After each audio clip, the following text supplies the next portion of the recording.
평안하셨습니까? 7월 달도 아주 쏜살같이 시간이 지나가고 있어요.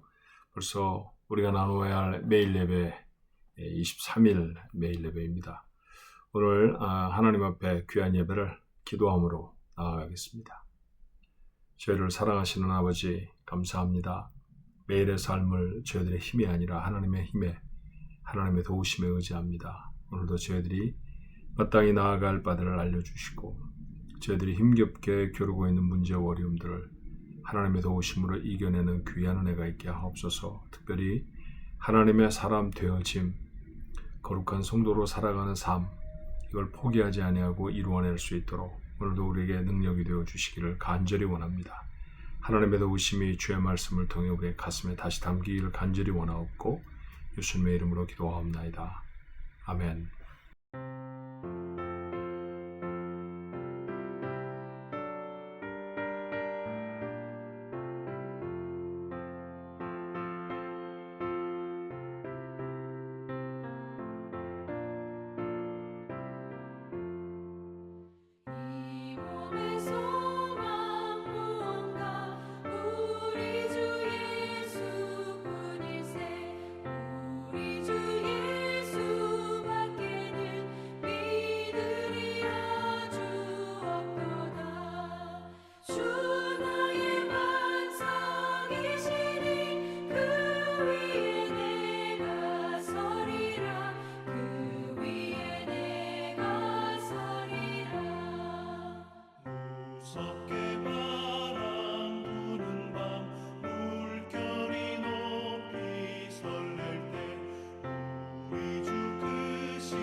오늘 주어진 하나님의 말씀 에스겔서 29장 1절로 16절의 말씀입니다.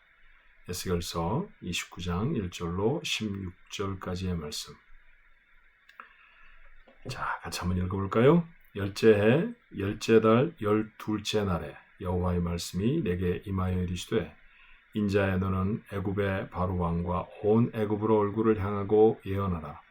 너는 말하여 이르기를 주 여호와께서 이같이 말씀하시되 애굽의 바로 왕이여 내가 너를 대적하노라.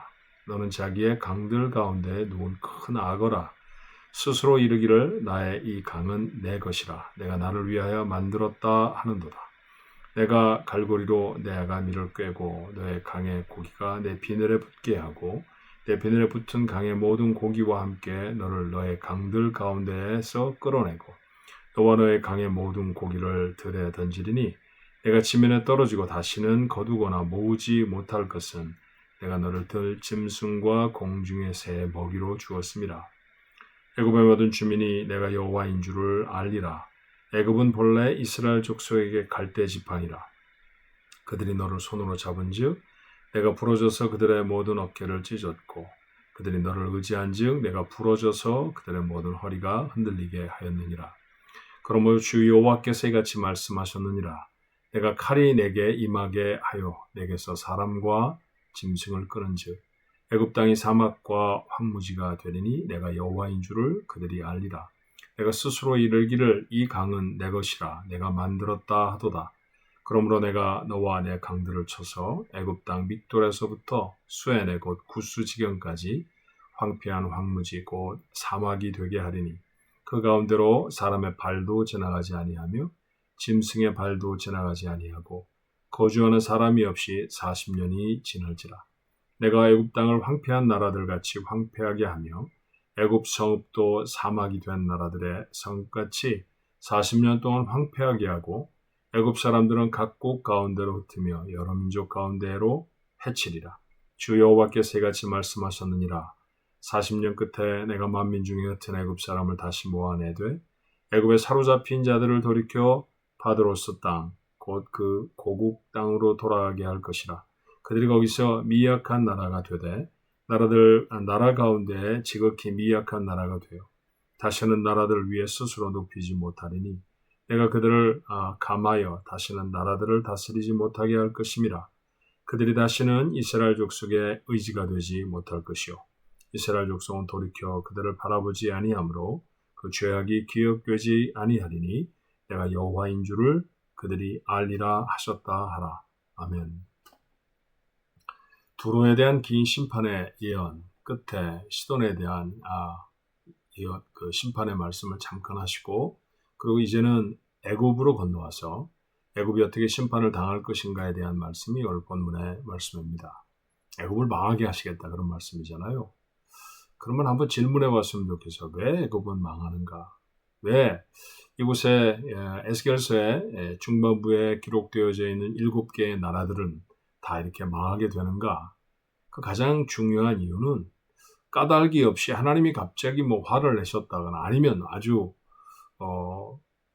좀 가볍게 표현을 해서 이스라엘 백성은 아끼고 다른 백성들은 다 미워하시니까 다른 백성을 멸하신다. 그렇게 말할 수 있는 게 아니죠, 사실은. 하나님은 그렇게 공의를 깨트리시는 분이 아니십니다. 그들의 멸망의 가장 중요한 이유는 바로 그들이 범죄하였기 때문이죠. 그렇다고 하면 애굽의 죄악이 무엇인지를 우리가 한번 확인해 보아야 할 필요가 있잖아요. 오늘 본문의 말씀에 보면 3절 하반절에 이렇게 말합니다. 스스로 이르기를 나의 이 강은 내 것이라 내가 나를 위하여 만들었다 하는도다. 기가 막힐 노릇이죠. 그죠? 아무래도 이집트 사람들이 강이라고 말했다고 하면 나일 강일 거고요. 나일과 아마존은 각각 세계에서 가장 큰 강들입니다. 측량하는 방식, 또 어디서부터 시작되는가, 기점 이런 차이 때문에 어떤 때는 아마존이 길다, 어떤 때는 나일이 길다 그렇게 말하지만 둘 다 많은 나라들을 거쳐서 지나가는 세계에서 가장 큰 강이에요. 그러니까 가장 큰 강 곁에 있는 이집트 사람들의 나일 강에 대한 자부심은 대단했습니다. 그런데 그 강으로부터 얻어들인 소산물이라든지 또 풍성한 수자원들 또는 물 이런 것들을 통해서 그들이 넉넉하게 살고 있으면서 그들 스스로 말하는 거죠. 우리는 악어처럼 힘이 세. 악어 정말 무섭잖아요. 강이나 하천에서 악어는 최상위 포식자입니다. 악어에 대적할 자가 없죠. 그러니까 나에게 대적할 자가 없다. 거기서 한 걸음 더 나아가서 사실이 강도 내가 만든 거야. 우리가 보면 우스울 얘기죠. 악어가 강을 만듭니까? 그건 아니잖아요. 그렇죠? 악어가 그 강에서 가장 큰 힘을 발휘한다고 해서 그 강이 악어의 것이 아닌 것처럼 애굽도 자신들이 아무리 대단하고 강한 나라라 민족이다 그렇게 자부하여도 이 모든 것을 다 우리가 만들어낸 것이다 그렇게 말해서는 안 되는 것이죠. 말이 좀 장황해졌습니다만 애굽의 죄악은 무엇일까요? 하나님의 주권을 인정하지 않는 것이죠. 저는 그것을 교만이라고 정의해보고 싶어요. 교만이라는 것은 오늘날 살아가는 사람 속에 얼마나 많습니까? 크고 작은 모양으로 우리는 교만에 쉽게 휩쓸려 버리곤 합니다. 그런데 그 근저에 있는 가장 중요한 잘못된 생각은 무엇입니까? 하나님의 주권을 인정하지 않는다는 것이죠. 내가 살아있음이 하나님의 주권 때문이고 내가 누리는 것이 하나님의 주권 때문이라고 하는 사실을 아는 것, 사실은 그게 교만의 반대자리에 서 있는 겸손이라고 하는 사실을 알아야 합니다. 그래서 이 교만한 애굽을 깨트리시며 하나님은 이 심판들로 인하여 이루실 목적 하나를 설명하세요. 자, 6절의 말씀에 보니까 내가 여호와인 줄을 알리라. 사실 애굽뿐만이 아니었죠. 이전에 많은 나라들, 두로라든지 모압이라든지 암몬이라든지 이런 나라들에 대한 심판을 예고하시면서도 하나님은 후렴구처럼 여러 번 이런 말씀하셨어요. 그러면 너희들이 내가 여호와인 줄 알 것이다. 하나님 누구신지 안다는 것이죠. 오늘 본문에도 2번이나 9절에도 한 번 다시 반복해서 말씀하시잖아요. 내가 여호와인 줄 그들이 알리라. 그러니까 교만을 내려놓게 하시겠다라는 말씀에 다름이 아닙니다. 그런데 애굽을 심판하시는 계획을 이스라엘에게, 물론 에스겔에게는 이집트를 향해 말하여라 이렇게 말하였지만 포로 잡혀가 있는 에스겔이 자기 마음대로 이집트까지 가서 이 말씀들을 전하고 또 전하면 또 듣고 그랬을 가능성은 높지 않죠. 아마도 이 예언의 말씀은 그와 함께 포로로 잡혀있던 이스라엘 사람들에게 첫 번째로 선포가 되어졌고 또 그렇게 누군가가 애굽 땅에 알리게 되어지지 않았을까 싶어요. 자, 그렇다고 하면 이 말씀을 들었던 사람들이 이스라엘 사람인데 이 이스라엘 사람들에게 애굽을 심판하시는 하나님의 계획을 알리시는 이유가 있었습니다. 6절의 말씀이죠. 애굽의 모든 주민이 내가 여호와인 줄 알리라 말씀하시고 나서 애굽은 본래 이스라엘 족속의 갈대 지팡이라. 애굽 사람들이 들어야 할 말이라고 하셨지만 사실은 이스라엘이 스스로를 돌아보게 되는 말이 되지 않았을까요? 이집트 대단한 나라지. 악어처럼 힘이 세잖아. 그런데 하나님은 뭐라고 말씀하시느냐 하면 갈대 지팡이랍니다.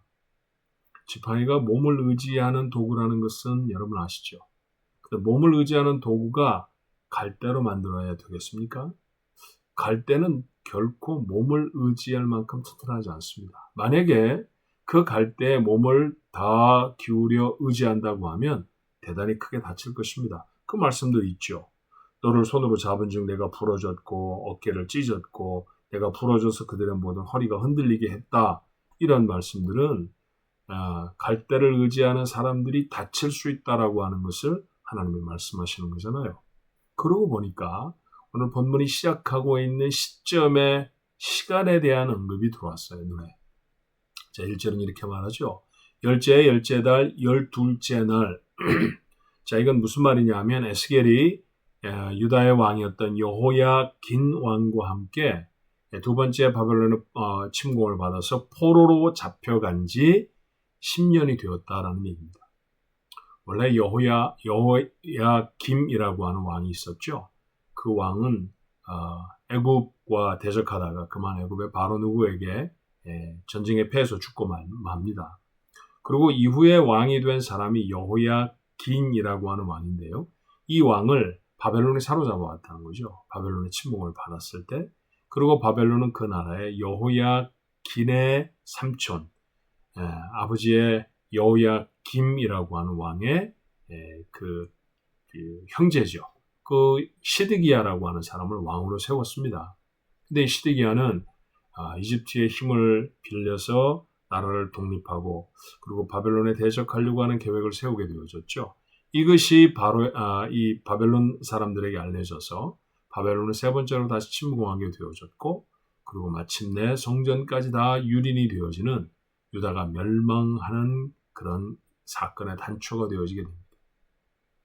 하나님은 여러 선지자를 통해서 이스라엘 백성에게 말씀하시죠. 바벨론에 사로잡혀가는 건 너희들을 향한 징벌이지만 거기에 내 뜻이 있다. 70년 동안 너희들이 거기서 순결을 회복하면 돌아올 것이다. 그런 말씀하시잖아요. 그런데 그러고 싶지 않았습니다. 망하고 싶지 않은 거죠. 사실 망하고 싶은 사람이 있는 것은 아닙니다. 그러니 이스라엘 백성들의 심정적인 이 상태를 이해는 하지만 그런데 하나님의 뜻에 반하는 것이었죠. 그래서 그들은 이집트를 의지했습니다. 애굽을 의지했어요. 애굽을 의지하다가 결국은 다 망해버리고 말았죠. 이 사실을 오늘 본문에서 우리에게 일러주고 있어요. 하나님의 메시지는 분명합니다. 의지하지 못할 것을 의지하지 말아라. 오늘 말씀을 읽으며 우리가 살펴야 할 우리 자신을 돌아보아야 할 두 가지 교훈이 있지 않나 하는 생각이 들었습니다. 첫 번째는 자신을 하나님보다 더 믿는 것이죠. 우리는 그것을 교만이라고 정의를 했었습니다. 애굽의 죄였지요. 우리가 넉넉하니까, 땅이 크니까, 대단한 강이 있으니까 우리가 다 할 수 있어. 그렇지 않았다는 거예요. 우리가 세상을 살아가면서도 쉽게 빠지는 죄 중에 하나입니다.